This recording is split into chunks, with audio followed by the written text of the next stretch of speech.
பக்தர்களே, ஒவ்வொரு ஆண்டும் நாம் மிகுந்த மகிழ்ச்சியோடும் பக்தியோடும் கொண்டாடும் திருநாள் தான் விநாயகர் சதுர்த்தி.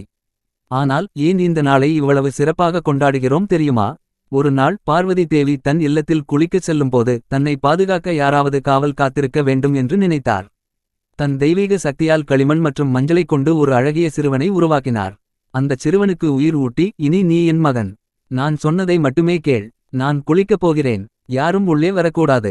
வந்தாலும் அனுமதி தரக்கூடாது என்று கட்டளையிட்டார். அதற்குள் சிவபெருமான் அங்கே வந்தார்.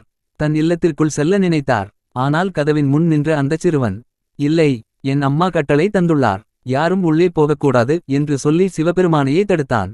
இதை கண்ட சிவபெருமான் கோபமடைந்தார். அந்த சிறுவனின் துணிவு அவருக்கு ஆச்சரியமாக இருந்தாலும் தன்னை தடுத்ததை பொறுக்கவில்லை.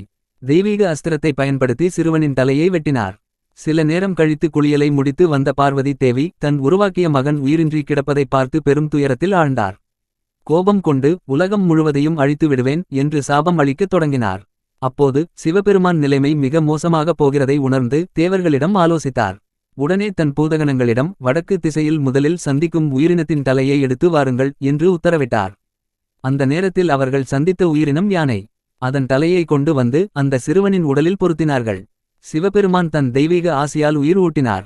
அந்த நாளிலிருந்து அந்தச் சிறுவன் கணபதி, விநாயகர், பிள்ளையார் என அழைக்கப்பட்டார். பார்வதி தேவிக்கும் சிவபெருமானுக்கும் மகனாகிய விநாயகர் உலகத்திற்கே அறிவுத்திறன், தடைகள் நீக்கும் வல்லமை கொண்ட கடவுளாக விளங்கினார். அதே நாளான சுக்ல சதுர்த்தி தினமே விநாயகர் பிறந்த நாள் என கருதி நாம் அதை விநாயகர் சதுர்த்தி என கொண்டாடுகிறோம். அன்றைய தினம் மக்கள் வீடுகளில் மண் விநாயகரை வைத்து பால், பழம், கொழுக்கட்டை, எள்ளுருண்டை போன்ற நிவேத்தியங்கள் செய்து வழிபடுகிறார்கள். 10 நாட்கள் வரை கோவில்களில் மிகுந்த உற்சாகத்துடன் விழாக்கள் நடக்கின்றன. இறுதியில் விநாயகர் உருவம் நீரில் கலக்கப்படுகிறது. பக்தர்களே, விநாயகர் சதுர்த்தி அன்று அவர் நினைவுகூரப்படுவதன் மூலம் நம் வாழ்க்கையின் தடைகள் அகலும், அறிவு, செல்வம், ஆனந்தம் பெருகும் என நம்பப்படுகிறது. ஆகவே அனைவரும் மனமாரச் சொல்லுவோம், ஓம் கம் கணபதையே நமக.